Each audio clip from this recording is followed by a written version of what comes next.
الحمد للہ وکفیٰ وسلام علی عبادہ الذین اصطفیٰ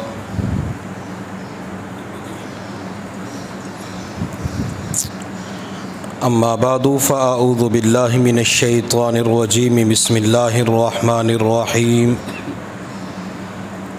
الا للہ الدین الخالص قال النبی صلی اللہ علیہ وسلم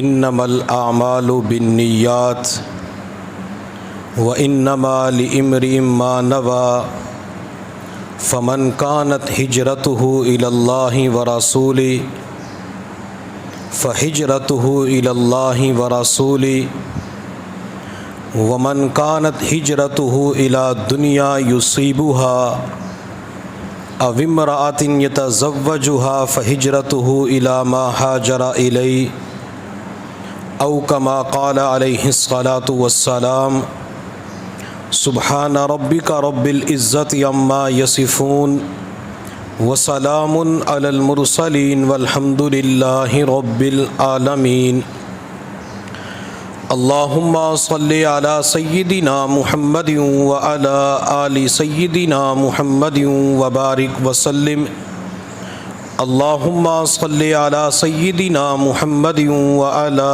آل سيدنا محمد وبارك وسلم اللهم صل على سيدنا محمد وعلى آل سيدنا محمد وبارك وسلم.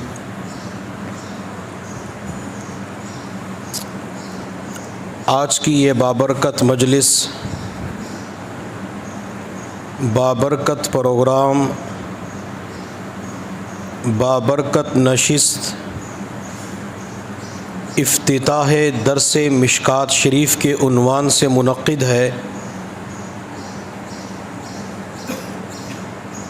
اس بابرکت مجلس کے اندر آنے والے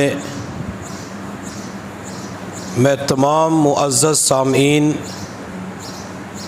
اور ماؤں، بہنوں، بیٹیوں، اسلام کی مقدس اور پاکیزہ شہزادیوں کو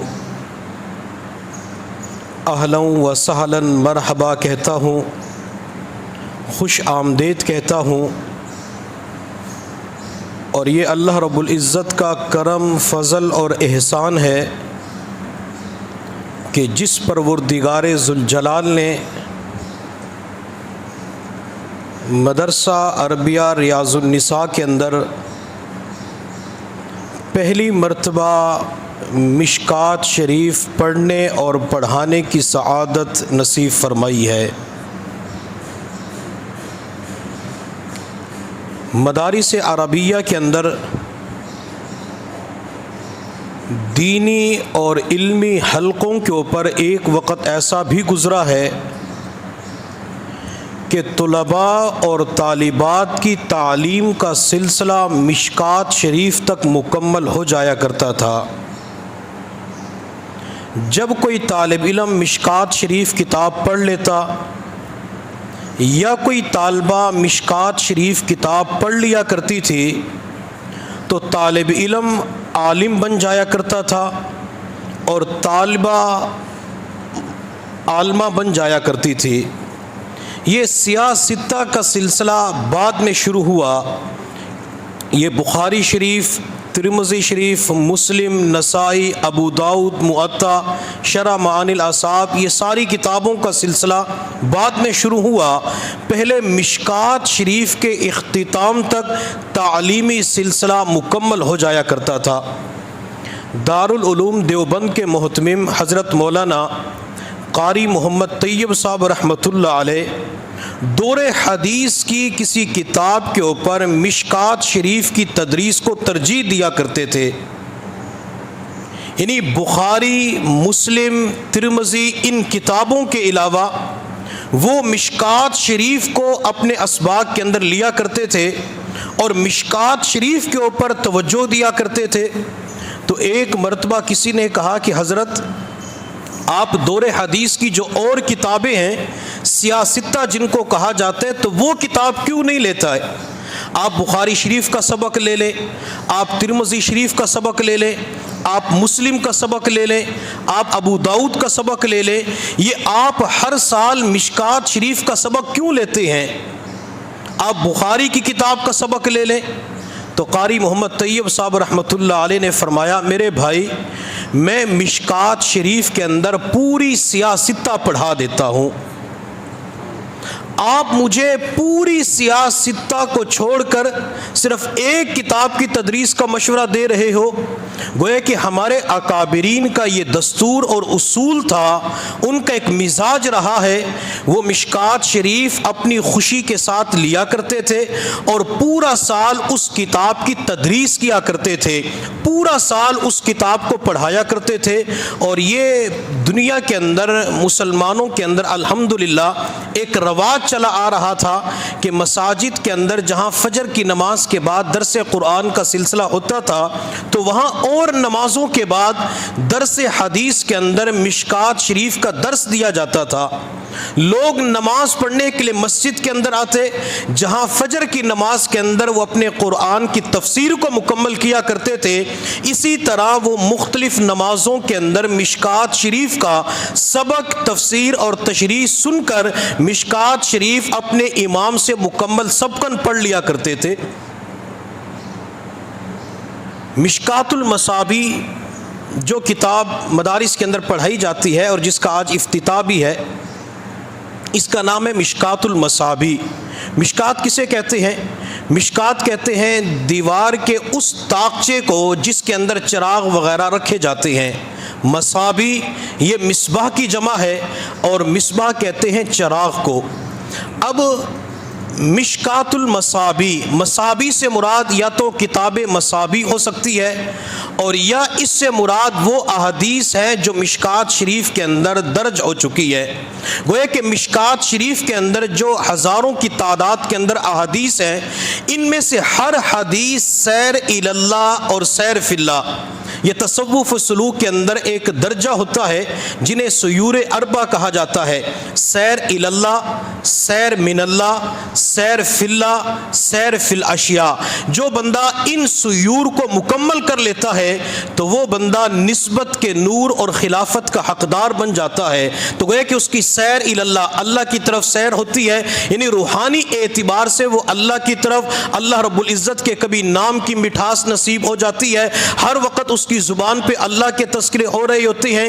تو جس کو یہ سیر الی اللہ، سیر من اللہ، سیر فی اللہ نصیب ہو جاتی ہے تو مشائخ اعظام اس کے سر کے اوپر خلافت کی دستار سجا دیتے ہیں، اس کے سینے کے اندر نسبت کا نور ڈال دیتے ہیں۔ تو گویا کہ نبی علیہ الصلوۃ والسلام کی جتنی احادیث مبارکہ ہیں، خاص کر یہ مشکات شریف کے اندر جو احادیث آ چکی ہے، 5955 روایات ہیں مشکات شریف کے اندر۔ گویا کہ ہر حدیث سیر الی اللہ، سیر من اللہ، سیر فی اللہ کے اندر یقین و معرفت کے اندر ترقی دینے کے لیے ایک چراغ کا کام دیتی ہے۔ جب کسی کمرے کے اندر چراغ کو روشن کیا جاتا ہے تو پورے کمرے کے اندر روشنی پھیل جاتی ہے، اسی طرح جب کوئی بندہ مشکات شریف کتاب کو مکمل پڑھ لیتا ہے تو اللہ تعالیٰ اس کے من اور باطن کو روشن فرما دیتے ہیں۔ جو مشکات شریف کی کتاب احادیث کو پڑھ لیتا ہے، اللہ تعالیٰ اس کے اندر کی ظلمت اور اندھیروں کو، اللہ گناہوں کے زنگ کو ختم فرما دیتے ہیں۔ مشکات شریف احادیث کے اندر ایک نہایت ہی بابرکت اور کثیر المنفعت کتاب ہے، جس کے اندر ہزاروں کی تعداد کے اندر احادیث درج ہیں، اور یہ تو اس امت کے اوپر حضرات صحابہ کرام اور محدثین کا احسان عظیم ہے کہ جنہوں نے حضور صلی اللہ علیہ وسلم کی ایک ایک بات کو محفوظ کر کے اس امت تک پہنچا دیا۔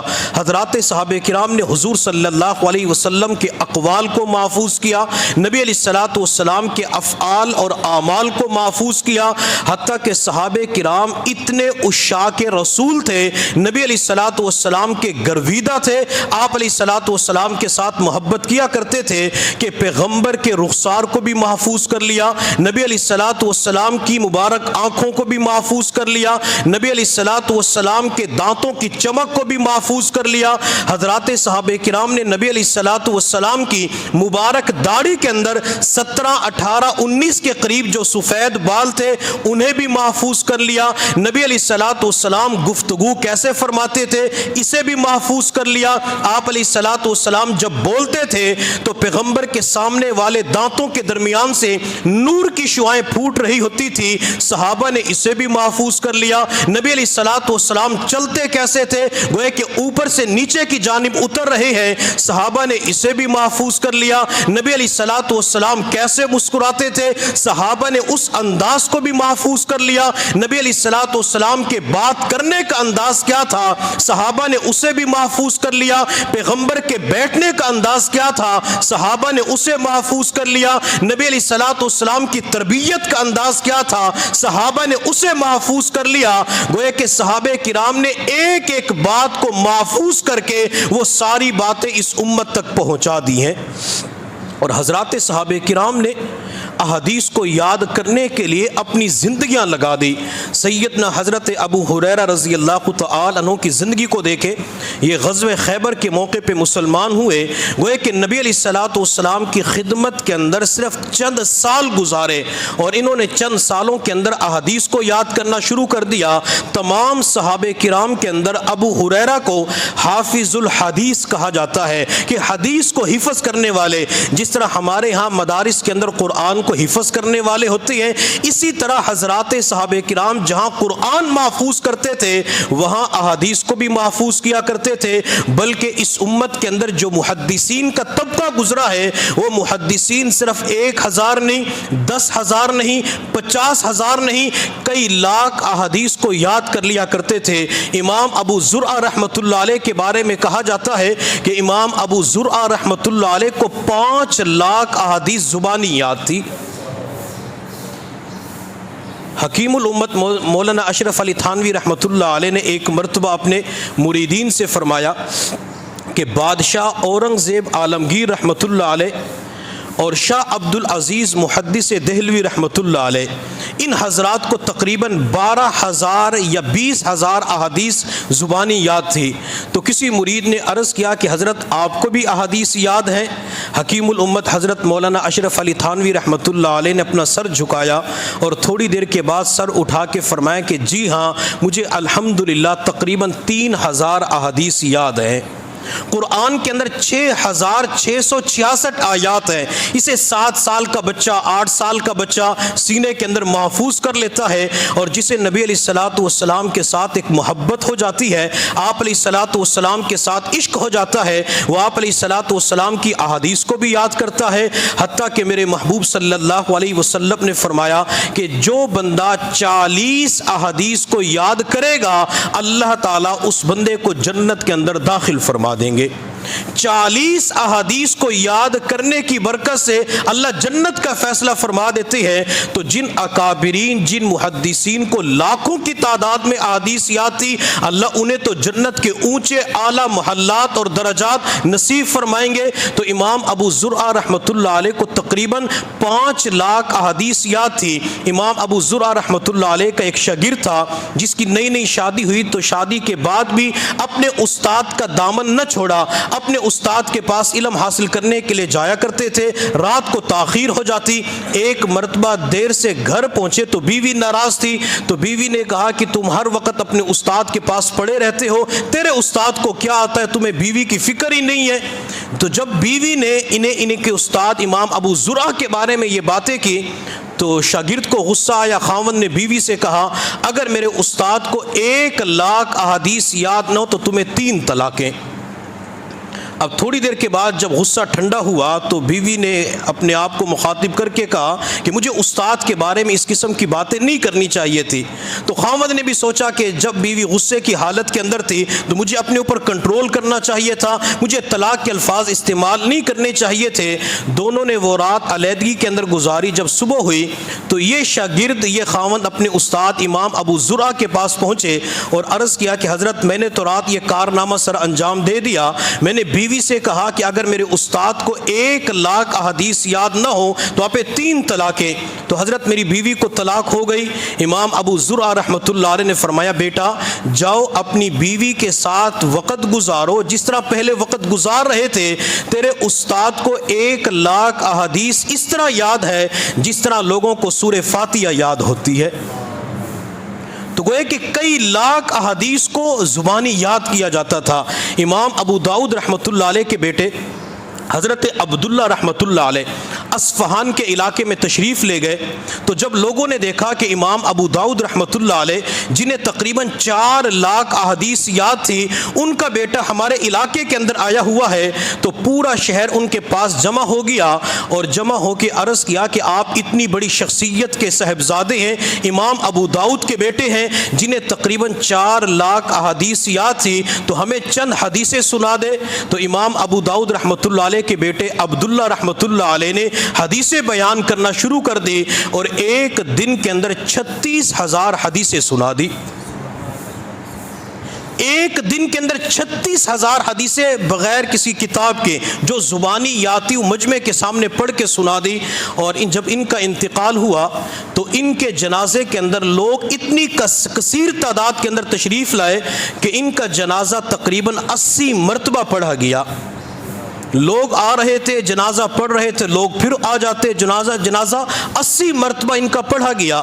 اسی طرح امام ابو داؤد طائی رحمۃ اللہ علیہ کے بارے میں آتا ہے جنہیں کئی لاکھ احادیث یاد تھی، اور جب ان کا انتقال ہوا تو لوگ ان کے جنازے کے اندر محبت کے ساتھ، شوق کے ساتھ تشریف لائے۔ چونکہ جنازے 2 قسم کے ہوتے ہیں، ایک جنازہ وہ ہوتا ہے اگر اس جنازے کے اندر 40 یا 100 ایمان والے شریک ہو جاتے ہیں تو اللہ تعالیٰ جنازہ پڑھنے والوں کی وجہ سے میت کی مغفرت فرما دیتے ہیں، اور جنازے کی دوسری قسم وہ ہوتی ہے اگر کوئی اس جنازے کے اندر شریک ہو جاتا ہے تو اللہ تعالیٰ مرنے والے کی برکت سے جنازہ پڑھنے والوں کی مغفرت فرما دیتے ہیں۔ تو ہر بندے کی یہ چاہت تھی کہ میں ان کے جنازے کے اندر شریک ہو جاؤں، اللہ میری مغفرت فرما دیں گے۔ اب لوگ کثیر تعداد کے اندر آئے، ان کے جنازے کو کندھوں پہ اٹھا کے جنازہ گاہ کی طرف جا رہے تھے۔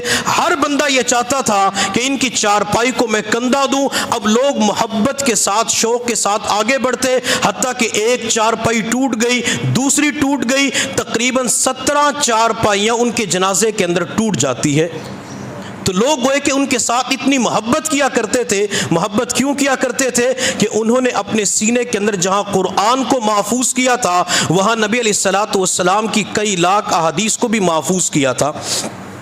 حضرت یحییٰ بن معین رحمۃ اللہ علیہ کے بارے میں آتا ہے کہ انہیں تقریباً 7 لاکھ احادیث یاد تھی۔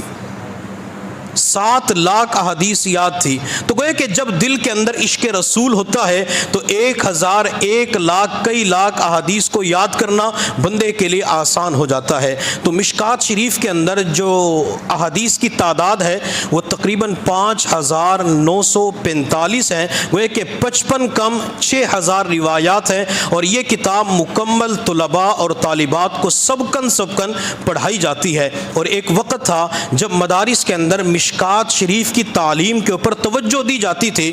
جس ادارے کے اندر میں نے دورہ حدیث کیا ہے، جامعہ اسلامیہ امدادیہ فیصل آباد، تو وہاں کے جو محتمم تھے حضرت مولانا نذیر احمد صاحب رحمۃ اللہ علیہ، تو ان کا درس مشکات پورے پاکستان کے اندر مشہور تھا، اور پورے پاکستان سے طلباء ان کے پاس پڑھنے کے لیے صرف اس وجہ سے جایا کرتے تھے کہ وہ مشکات شریف کا جو سبق دیتے ہیں، پڑھاتے ہیں، تو اس کے اندر ایسی تشریح کرتے ہیں کہ بندے کو قلبی اور ذہنی اعتبار سے تسلی ہو جاتی ہے۔ اللہ نے جہاں ان کو مشکات شریف کے درس کے اندر ملکہ عطا فرمایا تھا، ان کے بیٹے حضرت مولانا محمد زاہد صاحب دامت برکاتہم العالیہ کو بھی اللہ نے ایسا ہی ملکہ عطا فرمایا۔ ان کے صرف درس مشکات شریف کے اندر سینکڑوں کی تعداد کے اندر طلباء شریک ہوتے ہیں۔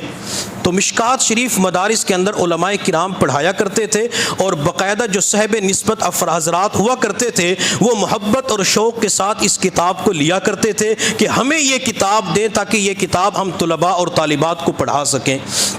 مشکات شریف کی جو پہلی حدیث ہے، حضرت عمر بن خطاب رضی اللہ تعالی عنہ سے روایت ہے، حضور صلی اللہ علیہ وسلم نے ارشاد فرمایا انما الاعمال بالنیات، کہ تمام اعمال کا دار و مدار نیتوں کے اوپر ہے۔ گویا کہ صاحب مشکات رحمۃ اللہ علیہ مشکات شریف پڑھنے والی تمام طالبات کو یہ نقطہ آغاز کے اندر سمجھانا چاہتے ہیں کہ جب تک اپنی نیت کو درست نہیں کرو گی اس وقت تک تمہارے اعمال اللہ کی بارگاہ میں قبولیت نہیں پا سکتے۔ جب طالبات سال کے آغاز کے اندر ابتدا کے اندر اپنی نیت کو درست کر لیں کہ میں صرف اور صرف مدرسہ ریاض النساء کے اندر اس لیے پڑھنے کے لیے آئی ہوں تاکہ اس علم کو پڑھنے کی وجہ سے اللہ مجھ سے راضی ہو جائے، اس علم کو پڑھنے کی وجہ سے میں اپنے آپ کو گناہوں سے بچا سکوں، اس علم کو پڑھنے کی وجہ سے مجھے اللہ کو راضی کرنا آسان ہو جائے گا، جب یہ نیتیں طالبہ شامل کر لیتی ہیں، حاصل کر لیتی ہیں، تو اس کا پورا سال پڑھنا باعث عبادت بن جاتا ہے۔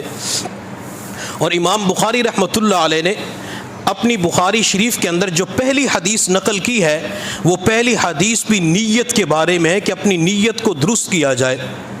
امام ابو داؤد رحمۃ اللہ علیہ کو تقریباً 4 لاکھ احادیث یاد تھی، انہوں نے 4 لاکھ احادیث کے اندر سے 4 حدیثوں کا انتخاب کیا۔ وہ 4 حدیثوں کے اندر جو پہلی حدیث بیان فرمایا کرتے تھے وہ انما الاعمال بالنیات والی حدیث بیان فرمایا کرتے تھے۔ گویا کہ 4 لاکھ احادیث کا نچوڑ انہوں نے لوگوں کے سامنے رکھ دیا کہ جب تک تمہاری نیت درست نہیں ہوگی اس وقت تک تم آگے نہیں بڑھ سکتے۔ حضرت داؤد علیہ السلام نے ایک مرتبہ اللہ کی بارگاہ میں عرض کیا، اللہ مجھے میزان کا ترازو دکھا دیجئے۔ اللہ رب العزت نے فرمایا داؤد آپ کی آنکھوں کے اندر وہ طاقت نہیں جو میزان کے ترازو کو دیکھ سکے۔ حضرت داؤد علیہ السلام نے پھر عرض کیا، اللہ ایک مرتبہ تو دکھا دیجئے۔ میرے اللہ نے میزان کے ترازو کا ایک پلڑا دکھایا جو مشرق سے لے کر مغرب تک کا بڑا تھا۔ جب داؤد علیہ السلام نے اتنے بڑے پلڑے کو دیکھا تو بے ہوش ہو کے زمین پہ گر پڑے۔ کافی دیر کے بعد ہوش آیا، عرض کیا اللہ کس بندے کے اندر ہمت ہے جو اتنے بڑے پلڑے کو نیک اعمال سے بھر سکے؟ میرے اللہ نے فرمایا میرے داؤد جب میں کسی بندے سے راضی ہوتا ہوں میں اس کی نیت کو دیکھتا ہوں، جب میرے بندے کی نیت درست ہوتی ہے میں اتنے بڑے پلڑے کو کھجور کے ایک دانے سے بھر دیتا ہوں۔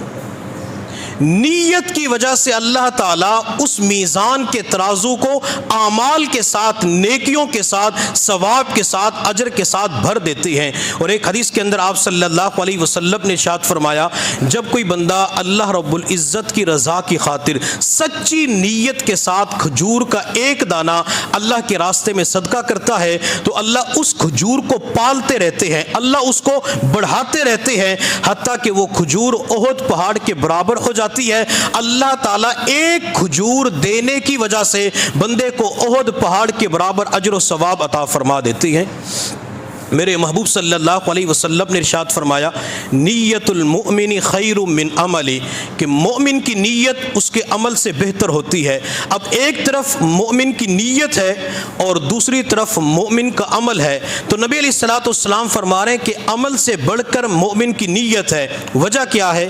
اس کی وجہ یہ ہے کہ بعض مرتبہ انسان کوئی عمل تو کر لیتا ہے لیکن اس عمل کے اندر انسان کی نیت نہیں ہوتی۔ جب بندہ کسی عمل کے اندر نیت نہیں کرتا تو اللہ کی جانب سے بندے کو اجر و ثواب نہیں ملتا۔ اور اگر بندہ کسی عمل کے لیے نیت کر لیتا ہے کہ میں قرآن کا ایک پارہ تلاوت کروں گا، میں اللہ کے راستے میں صدقہ خیرات کروں گا، میں مسجد بناؤں گا، میں مدرسہ بناؤں گا، میں مساجد مدارس کے اوپر خرچ کروں گا، اب یہ بندہ صرف نیت کر لیتا ہے لیکن عمل نہیں کر سکتا، اللہ تعالیٰ ایک نیکی سے لے کر 700 نیکیوں تک بندے کو اجر عطا فرما دیتی ہے۔ اب مرد حضرات گھروں کے اندر بیوی بچوں کے لیے سامان لے کے آتے ہیں، روزانہ سبزی لے کے آتے ہیں، فروٹ لے کے آتے ہیں، بچوں کو روزانہ جیب خرچ دی جاتی ہے، بچوں کی ٹافیاں اور پاپڑ بھی لائے جاتے ہیں، بچوں کو صبح کا خرچہ دیا جاتا ہے، شام کی جیب خرچ دی جاتی ہے۔ اگر والدین اس اخراجات کے اندر صدقے کی نیت کر لیں تو اللہ تعالیٰ اس پر بھی بندے کو صدقے کا ثواب عطا فرما دیتے ہیں۔ اب روزانہ سبزی لے کے آنی ہوتی ہے، اب اس سبزی کے اندر علماء کرام فقہائے کرام فرماتے ہیں بندہ یہ نیت کر لے کہ میں بچوں کو کھلا رہا ہوں، اللہ نے مجھے حکم دیا، تو اللہ تعالیٰ اس پر اسے صدقے کا ثواب عطا فرما دیتے ہیں۔ فروٹ لے کے آتے ہیں، نیت کر لے، صدقے کا ثواب مل جاتا ہے۔ بچوں کو کپڑے خرید کے دیے جاتے ہیں، نیت بندہ کر لے، اللہ صدقے کا ثواب عطا فرماتے ہیں۔ بعض مرتبہ لوگ یہ کہہ دیتے ہیں یہ جو ہم بیوی بچوں کو کھلاتے ہیں، گھر کے اندر سامان لے کے جاتے ہیں، یہ ہماری مجبوری ہے، بیوی آئی تو مجبوری بن گئی، بچے پیدا ہو گئے تو کھلانا اور پیٹ پالنا مجبوری بن گیا۔ اگر ہم مجبوری کے لفظ کو درمیان کے اندر سے نکال دیں تو پوری زندگی بیوی بچوں کو کھلانا اجر و ثواب کا باعث بن جائے گا۔ میرے محبوب صلی اللہ علیہ وسلم نے ارشاد فرمایا قیامت کے دن میزان کے ترازو کے اندر جو سب سے پہلا دینار تولا جائے گا، پہلا دینار لقمہ ڈالا جائے گا، وہ لقمہ اور دینار ہوگا جو انسان نے اپنی بیوی کے منہ میں ڈالا ہوگا، یعنی بیوی کے اوپر جو پیسہ خرچ کیا ہوگا، بیوی کو کچھ لا کے دیا تو سب سے پہلے میزان کے ترازو کے اندر اسے تولا جائے گا۔ تو گویا کہ انسان اگر اپنے گھر کے اندر رہتے ہوئے بیوی بچوں کے اوپر خرچ کرتے ہوئے مجبوری کا لفظ نکال کے صدقے کی نیت کر لے تو اللہ تعالیٰ پوری زندگی صدقے کا ثواب عطا فرما دیتی ہے۔ تو لہٰذا اپنی نیتوں کو ہر عمل کے اندر درست کرنا چاہیے۔ اسی طرح بچوں سے بعض مرتبہ پیار کرتے ہیں، بچے اپنے ہوتے ہیں، دوسروں کے ہوتے ہیں، اسے اٹھا کے کس کر لیتے ہیں، محبت کا اظہار کرتے ہیں، رخسار کو چومتے ہیں۔ اگر اس کے اندر اپنی نیت کو یہ کر لیا جائے کہ میں اس بچے سے پیار اس لیے کر رہا ہوں کہ نبی علیہ الصلوۃ والسلام نے بچوں سے پیار کیا ہے، آپ علیہ الصلوۃ والسلام نے اپنے نواسوں سے پیار کیا ہے، تو اگر بندہ اس پیار کرنے کے اندر یہ نیت کر لے تو بچوں سے پیار کرنا باعث اجر و ثواب بن جائے گا۔ میرے محبوب صلی اللہ علیہ وسلم کے پاس ایک مرتبہ حضرت حسن یا حضرت حسین رضی اللہ تعالیٰ عنہ تشریف لائے تو محبوب صلی اللہ علیہ وسلم نے بچے کو گود میں بٹھایا، ان کے رخسار کا بوسہ لیا، تو وہاں پہ ایک صحابی موجود تھے، عرض کہ اللہ کے نبی آپ بھی بچوں سے پیار کرتے ہیں؟ تو محبوب صلی اللہ علیہ وسلم نے فرمایا اللہ نے مجھے حکم دیا کہ میں بچوں سے پیار کروں۔ تو وہ شخص کہنے لگا اللہ کے نبی میرے اتنے بیٹے ہیں لیکن میں نے آج تک کسی بچے کو پیار نہیں کیا، آج تک کسی بچے سے کس نہیں کی۔ تو محبوب نے فرمایا جب تیرے دل کے اندر بچوں کی محبت اور شفقت اللہ نے نہیں ڈالی تو میں کیا کر سکتا ہوں۔ میرے محبوب صلی اللہ علیہ وسلم نے تو یہاں تک ارشاد فرمایا کہ جب کوئی بندہ کسی بچے کو اٹھا کے، وہ 1 مہینے کا بیبی ہے، وہ 6 مہینے کا بچہ ہے، بندہ اسے اٹھا کے اس کے رخسار کی کس کرتا ہے، پیار کرتا ہے، تو بعض مرتبہ بچے کے جسم سے مہک آتی ہے، لوگ یہ سمجھتے ہیں کہ شاید بچے نے پخانہ کر دیا یا پھٹا ہوا دودھ نکال دیا، حالانکہ بچہ بالکل پاک صاف ستھرا ہوتا ہے۔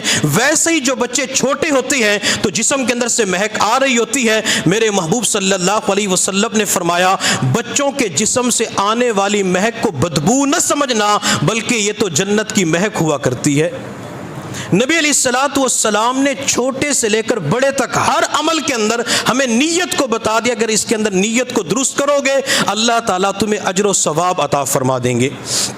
امام غزالی رحمۃ اللہ علیہ نے لکھا ہے بنی اسرائیل کے اندر ایک شخص سفر پہ جا رہا تھا تو اسے راستے کے قریب ریت کا ٹیلہ نظر آیا، علاقے کے اندر غربت تھی، تنگ دستی تھی، قحط سالی تھی، تو اس بندے کے دل کے اندر خیال آیا کہ اللہ اگر میرے پاس اس ریت کے ٹیلے کے برابر آٹا ہوتا تو میں آپ کی مخلوق میں تقسیم کر دیتا۔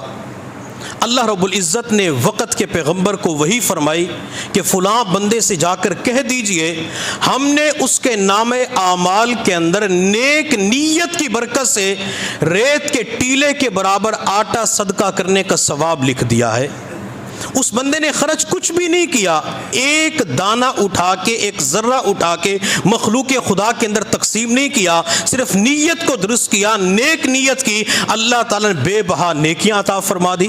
امام احمد بن حنبل رحمۃ اللہ علیہ کے پڑوس کے اندر ایک لوہار تھا، جب اس کا انتقال ہوا تو کسی اللہ والے نے خواب کے اندر دیکھا جنت کے اندر دو خوبصورت محل ہیں، ایک محل کے اندر امام احمد بن حنبل ہیں اور دوسرے محل کے اندر امام احمد بن حنبل کا پڑوسی لوہار ہے جو پورا دن لوہے کے اوپر محنت کیا کرتا تھا۔ اب خواب دیکھنے والے بڑے پریشان کہ دونوں کو برابر کا محل کیسے مل گیا۔ خواب دیکھنے والے بزرگ اس لوہار کے گھر گئے اور گھر والوں سے پوچھا کہ آپ کے خاوند کا کوئی خاص عمل کیا تھا جس کی برکت سے اللہ نے امام احمد بن حنبل کے برابر کا محل دے دیا۔ تو گھر والوں نے بتلایا کہ زیادہ وہ نیک تو نہیں تھا، البتہ اس کی زندگی کے اندر دو اعمال پائے جاتے تھے۔ پہلا عمل، جب مسجد کے اندر سے اذان کی آواز بلند ہوتی تو یہ بندہ ہتھوڑے کو لوہے کے اوپر مارنے کے لیے اوپر اٹھا چکا ہوتا، جب کان کے اندر اذان کی آواز اللہ کے نام کی صدا گونجتی تو ہتھوڑے کو سائڈ پہ رکھ کے کہا کرتا تھا اب میرے رب کی طرف سے بلاوا آ چکا ہے، اللہ نے مجھے بلا لیا، اب میرے لیے محنت مزدوری کرنا، مشقت اٹھانا جائز نہیں ہے، اب میں نے اللہ کے فرض کو ادا کرنا ہے۔ وہ پہلی صف کے اندر آ کے تکبیر اولیٰ کے ساتھ نماز کا اہتمام کرتا۔ اور دوسرا، جب یہ بندہ پورا دن اپنی بھٹی کے اوپر کام کر کے گھر کے اندر سونے کے لیے بستر پہ آتا اور دوسری طرف امام احمد بن حنبل اپنے گھر کے اندر مصلی کے اوپر کھڑے ہو جاتے، نوافل کے اندر قرآن پڑھا کرتے تھے، تو ان کے قرآن کی آواز ہمارے گھر کے اندر آتی۔ جب میرا خاوند قرآن کی آواز سنتا تو اس وقت ٹھنڈی آہ کھینچنے کے بعد کہا کرتا تھا اللہ اگر میرے بس میں ہوتا تو میں بھی پوری رات قیام کر لیتا، اللہ اگر میرے اوپر بیوی بچوں کی ذمہ داری نہ ہوتی، اللہ میرا جسم تھکاوٹ سے چور چور نہ ہوتا تو میں بھی امام احمد بن حنبل کی طرح مصلی کے اوپر کھڑے ہو کے آپ کی عبادت کرتا۔ تو اللہ والے فرمانے لگے کہ بس مجھے بات سمجھ آ گئی، آپ کا خاوند جو رات کے وقت ٹھنڈی آہیں بھرا کرتا تھا، نیک نیت کیا کرتا تھا کہ اللہ اگر میرے بس میں ہوتا تو میں بھی یہ کام کر لیتا، لیکن وہ بندہ تھکاوٹ سے چور چور ہو جاتا تھا، اللہ نے اس نیک نیت کی برکت سے آپ کے خاوند کو جنت کے اندر امام احمد بن حنبل کے برابر کا محل عطا فرما دیا۔ تو نیک نیت کے اوپر فیصلے ہوتے ہیں، تو لہٰذا ہمیں چاہیے کہ ہم ہر عمل کے اندر اپنی نیت کو درست کر لیا کریں۔ میرے محبوب صلی اللہ علیہ وسلم نے ارشاد فرمایا قیامت کا دن ہوگا، اللہ رب العزت فرشتوں کے ذریعے نام اعمال تقسیم کروائیں گے۔ ایک بندے کے ہاتھ میں نام اعمال آئے گا تو اسے کہا جائے گا اقرا کتابک، اپنی کتاب کو پڑھ۔ جب وہ اپنے نام اعمال کو کھول کے پڑھے گا تو اس کے اندر سینکڑوں حج کا ثواب لکھا ہوگا۔ اسی طرح اور بھی اعمال لیے جا سکتے ہیں۔ تو بندہ عرض کرے گا اللہ میں نے دنیا کے اندر تو ایک بھی حج نہیں کیا، یا میں نے ایک دو حج کیے تھے، یہاں تو سینکڑوں حج کا ثواب لکھا ہوا ہے۔ اللہ رب العزت فرمائیں گے میرے بندے تو دنیا کے اندر نیت کیا کرتا تھا اللہ اگر میرے پاس مال پیسہ آ جائے تو میں بھی ہر سال حج کے سفر پہ جاؤں، اللہ میرے پاس اگر وسائل اسباب کا انتظام ہو جائے تو میں بھی حج کرنے کے لیے چلا جاؤں۔ میرے بندے تو دنیا کے اندر جو نیت کیا کرتا تھا ہم تیری ایک ایک نیت کے اوپر نام اعمال کے اندر حج کا ثواب لکھوا دیتے تھے۔ تو بندہ بعض مرتبہ نیت کرتا ہے کہ اللہ اگر میرے بس میں ہوتا تو میں ایک رکعت کے اندر پورا قرآن پڑھ لیتا، اللہ اگر میرے پاس مالی گنجائش ہے تو میں بھی بہت بڑی مسجد بنوا دوں، اللہ میرے پاس گنجائش ہے تو میں لوگوں کے لیے پانی کا انتظام کر دوں۔ اب یہ بندہ صرف نیت کرتا ہے، عملی طور پہ بندہ ایک بھی قدم نہیں اٹھا سکتا، تو اللہ تعالیٰ بندے کو تب بھی اجر و ثواب عطا فرما دیتے ہیں۔ اور بندہ ایک عمل کے اندر کئی نیتیں کر سکتا ہے۔ مثال کے طور پہ نماز پڑھنے کے لیے مسجد کے اندر آتے ہیں تو ہماری ایک نیت یہ ہوتی ہے کہ میں نماز پڑھنے کے لیے مسجد میں جا رہا ہوں، اگر اسی عمل کے اندر اور نیتیں کر لے تو اللہ ایک عمل کے اندر کئی نیتوں کا ثواب عطا فرما دیتے ہیں۔ بندہ ایک نیت یہ کر لیتا ہے کہ مسجد کے اندر تھوڑی دیر کے لیے میں اعتکاف کے اندر بیٹھ جاؤں گا، میں مسجد کے اندر جا کے اللہ کا ذکر کروں گا، میں مسجد کے اندر جا کے امام صاحب کی زیارت کروں گا، میں مسجد کے اندر جا کے اپنے مسلمان بھائیوں سے ملاقات کروں گا، میں مسجد کے اندر جا کے قرآن کی تلاوت کروں گا۔ اگر یہ بندہ آتے ہوئے کئی نیتیں کر لیتا ہے اللہ تعالیٰ ایک ایک قدم کے اوپر کئی نیتوں کا ثواب عطا فرما دیتے ہیں۔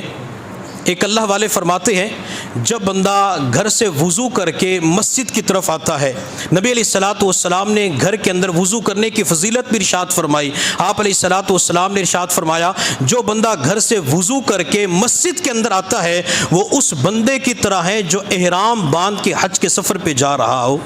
تو بعض مرتبہ گھروں کے اندر جب وضو نہیں کرتے، مسجد کے اندر آ کے وضو کا انتظام کیا جاتا ہے تو یہ بندہ بہت بڑی فضیلت اور اجر سے محروم ہو جاتا ہے۔ اس لیے زندگی کا یہ اصول بنانا چاہیے کہ میں نے نمازوں کے لیے وضو اپنے گھر کے اندر کرنا ہے، مسجد سے باہر وضو کرنا ہے۔ جب وضو کر کے مسجد کی طرف آئیں گے، اللہ تعالیٰ حاجیوں والا ثواب بندے کو عطا فرما دیتے ہیں۔ تو ایک اللہ والے فرماتے جب بندہ گھر سے وضو کر کے مسجد کی طرف آتا ہے تو وہ راستے کے اندر 160 نیتوں کو جمع کر سکتا ہے۔ صرف ایک عمل کے اندر 160 نیتوں کو جمع کیا جا سکتا ہے۔ تو گویا کہ ایک ایک قدم کے اوپر اللہ 160 نیتوں کو بندے کو ثواب عطا فرما دیتے ہیں۔ ایک اللہ والے گزرے ہیں تو انہوں نے نیک نیت کے بارے میں کہا، جے ناتیاں دھوتیاں رب ملدا تے ملدا کمیاں مچھیاں نو، جے سر منایا رب ملدا تے ملدا بھیڑا سسیاں نو، جے ذکر کیتیاں رب ملدا تے ملدا کال کڑچیاں نو، جے رب ملدا تے ملدا نیتا اچھیاں نو۔ کہ جب بھی کسی کو رب ملا ہے تو ہمیشہ اسے اچھی نیت کے اوپر رب ملا ہے، اچھی نیت کے اوپر اللہ نے اسے اپنا قرب عطا کر دیا ہے۔ اور جو بندہ اپنی نیت کو درست کر لیتا ہے تو اللہ تعالیٰ اس کے ساتھ آسانی کا معاملہ فرما دیتے ہیں۔ غزوہ بدر کے قیدیوں کے بارے میں اللہ رب العزت نے قرآن میں فرمایا، یا ایھا النبی قل لمن فی ایدیکم من الاسری ان یعلم اللہ فی قلوبکم خیرا یؤتکم خیرا مما اخذ منکم ویغفر لکم۔ اللہ نبی علیہ الصلوۃ والسلام سے فرماتے ہیں کہ یہ جو آپ کے قبضے کے اندر مکہ کے قیدی آ چکے ہیں، اگر اللہ نے ان کے دلوں کے اندر کچھ بھلائی دیکھی، خیر دیکھی، تو اللہ تعالیٰ انہیں وہ عطا فرمائیں گے جو ان سے چھین لیا گیا، اور اللہ انہیں معاف بھی فرما دیں گے۔ اب اللہ تعالیٰ نبی علیہ الصلوۃ والسلام کو فرمانا یہ چاہتے ہیں، میرے محبوب اگر ان قیدیوں کے دلوں کے اندر میں نے خیر دیکھی، میں نے بھلائی دیکھی، رہا ہونے کے بعد ان کی نیتوں کو درست دیکھا، تو جو سامان ان سے چھین لیا گیا ایک تو میں وہ سامان بھی دے دوں گا اور ان کی مغفرت بھی کر دوں گا۔ چنانچہ 70 قیدیوں کے اندر جن قیدیوں کی نیت ٹھیک تھی، اللہ نے جہاں انہیں رہائی آزادی عطا فرمائی، اللہ نے انہیں ایمان کی دولت بھی نصیب فرما دی، اللہ نے ان کی دنیا بھی اچھی بنا دی اور آخرت بھی اچھی بنا دی۔ اسی وجہ سے علماء کرام، محدثین، فقہاء کرام فرماتے ہیں اگر کوئی بندہ اپنے جرم کی وجہ سے جیل کی سلاخوں کے پیچھے بند ہو چکا ہے، اس قیدی کو صرف اتنا پیغام پہنچا دیں کہ میرے بھائی آپ نیت درست کر لیں کہ جب مجھے اللہ تعالیٰ جیل سے رہائی عطا کریں گے، میں پکا سچا سچا نمازی بن جاؤں گا، میں یہاں سے جانے کے بعد دین کی خدمت کروں گا، میں آج کے بعد گناہ کا کام نہیں کروں گا، میں انتقام نہیں لوں گا، میں بدلہ نہیں لوں گا، میں نے آج کے بعد سب کو معاف کر دیا، آج کے بعد نیکی کی زندگی گزاروں گا۔ تو علماء کرام فرماتے ہیں اگر جیل کے اندر رہتے ہوئے مجرم اپنی نیت کو درست کر لیتا ہے، اللہ تعالیٰ اس کی رہائی کے اسباب کا انتظام فرما دیتے ہیں۔ تو اگر جیل کے اندر رہتے ہوئے کوئی مجرم ہے جس نے جرم کا ارتکاب کیا، جیل کی سلاخوں کے پیچھے وقت گزار رہا ہے، اگر وہ نیت کو درست کر لیتا ہے تو اللہ تعالیٰ اس کی رہائی کا انتظام فرما دیتے ہیں۔ آج کی دنیا کے اندر ہر بندہ مشکلات کے اندر پھنسا ہوا ہے، ہم ہر عمل کے اندر نیت کو درست کر لیں تو جس طرح اللہ تعالیٰ نے یونس علیہ السلام کو مچھلی کے پیٹ سے نجات عطا فرمائی، اللہ تعالیٰ اسی طرح دنیا کی مشکلات کے اندر ہمیں بھی نجات عطا فرما دیں گے۔ حضرت جابر بن عبداللہ رضی اللہ تعالیٰ عنہ فرماتے ہیں قبیلے انصار کا ایک نوجوان نبی علیہ السلام کی خدمت میں حاضر ہوا، اس کی عمر تقریباً 18 سال تھی۔ نبی علیہ السلام کے ہاتھ کے اوپر ایمان قبول کیا، آپ علیہ السلام کے پاس وقت گزارنا شروع کر دیا۔ تو ایک دن حضور صلی اللہ علیہ وسلم نے اس نوجوان سے کہا کہ بیٹا فلاں جگہ یہ کام کر کے آؤ۔ نوجوان اٹھا اور قبیلے انصار کے محلے کے اندر سے گزر رہا تھا، تو ایک گھر کے قریب سے جب یہ نوجوان گزرا تو اس گھر کی دیوار چھوٹی تھی، تو کوئی عورت اندر غسل کر رہی تھی۔ اس نوجوان کی نظر پڑی، نظروں کو جھکایا تو دوسری مرتبہ اس نوجوان نے قصداً جان بوجھ کر اس عورت کے اوپر نظر ڈالی۔ اب جو ہی نظر ڈالی تو اس نوجوان کو خطرہ ہو گیا کہ مجھ سے تو بد نظری ہو چکی ہے۔ اب یہ بد نظری اللہ تعالیٰ وحی کے ذریعے نبی علیہ السلام کو بتائیں گے میری تو دنیا بھی برباد اور آخرت بھی برباد ہو گئی۔ اب اس نوجوان کو خطرہ لاحق ہوا، یہ ڈرا، خشیت پیدا ہوئی، میرا کیا بنے گا، مجھ سے تو بد نظری ہو چکی ہے اور میں اللہ کے نبی کا کام کرنے کے لیے جا رہا تھا۔ یہ نوجوان نبی علیہ السلام کی خدمت کے اندر واپس آنے کی بجائے مدینہ طیبہ کے پہاڑوں کی طرف نکل جاتا ہے۔ مدینہ طیبہ کے پہاڑوں کے اندر وقت گزارنا شروع کر دیا۔ اس نوجوان نے چند دن مدینہ طیبہ کے پہاڑوں کے اندر وقت گزارا، اللہ کے سامنے روتا رہا، معافی مانگتا رہا۔ میرے اللہ نے جبرائیل علیہ السلام کو نبی علیہ السلام کی خدمت کے اندر بھیجا۔ حضرت جبرائیل حضور صلی اللہ علیہ وسلم کی خدمت میں حاضر ہوئے اور عرض کیا، یا رسول اللہ صلی اللہ علیہ وسلم، اللہ تعالیٰ آپ کو سلام کہتے ہیں اور اللہ یہ فرماتے ہیں کہ آپ کی امت میں سے ایک بندہ پہاڑوں کے اندر وقت گزار رہا ہے جو روزانہ میرے سامنے روتا ہے، میں نے اس کی توبہ قبول کر لی، آپ اس نوجوان کو واپس بلا لیجئے۔ تو حضور صلی اللہ علیہ وسلم نے حضرت عمر اور سلمان فارسی رضی اللہ تعالی عنہما سے فرمایا کہ تم دونوں جاؤ اس نوجوان کو تلاش کر کے لاؤ۔ اس نوجوان کا نام سالبہ بن عبد الرحمن رضی اللہ تعالی عنہ تھا۔ یہ دونوں حضرات پہاڑوں کی طرف چلے گئے، نوجوان کو تلاش کرنا شروع کر دیا، حتیٰ کہ اس جگہ تک پہنچ گئے جہاں سالبہ پناہ گزین تھے۔ تو وہاں پہ ایک چرواہ بکریاں چرا رہا تھا۔ حضرت عمر نے چرواہے سے ملاقات کی اور پوچھا، سالبہ کہاں پہ ہے؟ تو چرواہے نے جواب دیا کہ میں سالبہ کو تو نہیں جانتا، البتہ جب رات کا اندھیرا چھا جاتا ہے، رات کے سناٹے کے اندر ایک نوجوان ابھرتی جوانی ہے، وہ اس غار کے اندر آتا ہے اور اپنی پیشانی زمین پہ رکھ کے رب کے سامنے رونا شروع کر دیتا ہے اور اللہ کے سامنے فریاد کرتے، اللہ اپنے غضب سے پناہ عطا فرما، اللہ جہنم سے نجات عطا فرما، اللہ آپ کے غضب اور غصے سے ڈر لگتا ہے، جہنم سے ڈر لگتا ہے، اللہ میں نے بہت بڑا گناہ کیا، اللہ مجھے ڈر اس بات کا ہے کہ اس گناہ کی وجہ سے مجھے جہنم کے اندر ڈال دیا جائے گا۔ تو حضرت عمر فاروق رضی اللہ تعالی عنہ نے فرمایا کہ اسی نوجوان سے تو ملاقات کرنی ہے۔ وہ چرواہا عمر اور سلمان کو لے کے سالبہ کے پاس گئے۔ حضرت سالبہ سجدے کی حالت میں تھے، جب سجدے کی حالت سے سر اٹھایا، سلام پھیرا، عمر کی طرف دیکھا تو سالبہ کہنے لگے، عمر کیا اللہ تعالیٰ نے حضور صلی اللہ علیہ وسلم کو میرے گناہ کے بارے میں بتا دیا ہے؟ حضرت عمر فاروق رضی اللہ تعالی عنہ نے کہا، سالبہ مجھے اس کے بارے میں تو علم نہیں ہے، لیکن اللہ کے نبی نے آپ کو یاد فرمایا ہے، اللہ کے نبی آپ کو بلا رہے ہیں۔ حضرت سالبہ رضی اللہ تعالی عنہ کہا، عمر مجھے اللہ کے نبی کے پاس اس وقت لے کے جانا جب نبی علیہ الصلوۃ والسلام نماز کی حالت میں ہوں۔ عمر نے وعدہ کر لیا کہ سالبہ جب اللہ کے نبی نماز کی حالت میں ہوں گے تو میں اس وقت مسجد نبوی کے اندر لے کے جائیں گے۔ چنانچہ یہ تینوں حضرات وہاں سے نکلے اور مسجد نبوی کے اندر اس وقت داخل ہوئے جب اللہ کے نبی نماز کی حالت میں تھے۔ حضرت سالبہ نے جب پیغمبر کی زبان سے قرآن کی تلاوت کی آواز سنی تو بے ہوش ہو کے زمین پہ گر پڑے۔ جب کافی دیر کے بعد سالبہ کو ہوش آیا تو میرے محبوب نے فرمایا، سالبہ تجھے کس چیز نے مجھ سے دور کر دیا؟ تو مدینہ سے دور ہو گیا، تو اپنے پیغمبر سے دور ہو گیا، سالبہ وجہ کیا تھی؟ حضرت سالبہ رضی اللہ تعالی عنہ نے جواب دیا، یا رسول اللہ میرے گناہ نے مجھے آپ سے دور کر دیا، مجھ سے بہت بڑا گناہ ہو گیا، کیا میرا گناہ معاف ہو سکتا ہے؟ میرے محبوب صلی اللہ علیہ وسلم نے فرمایا، سالبہ میں قرآن کے ایک آیت کو جانتا ہوں، اگر تو اس آیت کو پڑھ لے اللہ تیرے سارے گناہوں کو معاف فرما دیں گے۔ اللہ کے نبی ضرور بتا دیجئے۔ تو میرے محبوب نے فرمایا، ربنا آتنا فی الدنیا حسنہ وفی الآخرۃ حسنہ وقنا عذاب النار۔ سالبہ یہ آیت پڑھو، اللہ تمہارے سارے گناہوں کو معاف فرما دیں گے۔ سالبہ نے اس آیت کو پڑھا تو تھوڑی دیر کے بعد عرض کہ اللہ کے نبی میرا گناہ بہت بڑا ہے۔ تو محبوب صلی اللہ علیہ وسلم نے فرمایا، سالبہ اللہ کا کلام تیرے گناہ سے بڑا ہے۔ حضرت سالبہ خاموش ہو گئے۔ میرے محبوب نے فرمایا، سالبہ تمہیں اتنے دن ہو چکے ہیں اپنے گھر نہیں جا سکے، جاؤ اپنے گھر، والدین یاد کر رہے ہیں۔ یہ سالبہ اپنے گھر چلے گئے اور گھر کے اندر وقت گزارنا شروع کیا۔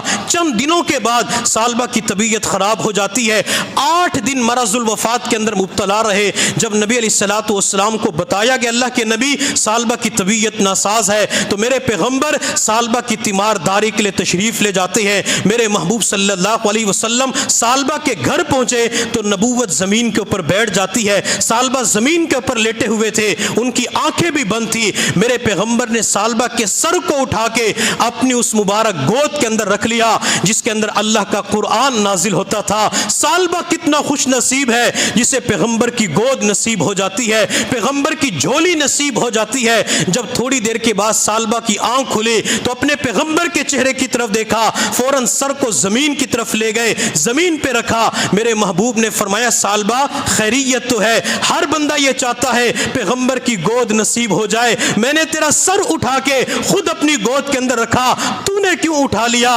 حضرت ثعلبہ نے جواب دیا، اللہ کے نبی یہ سر گناہوں سے بھرا ہوا ہے، یہ سر اس لائق نہیں ہے کہ پیغمبر کی گود میں جا سکے، پیغمبر کی گود میں سر رکھ سکے۔ میرے محبوب نے فرمایا ثعلبہ تو چاہتا کیا ہے؟ میں نے تجھے بتا تو دیا، اللہ نے تجھے معاف کر دیا۔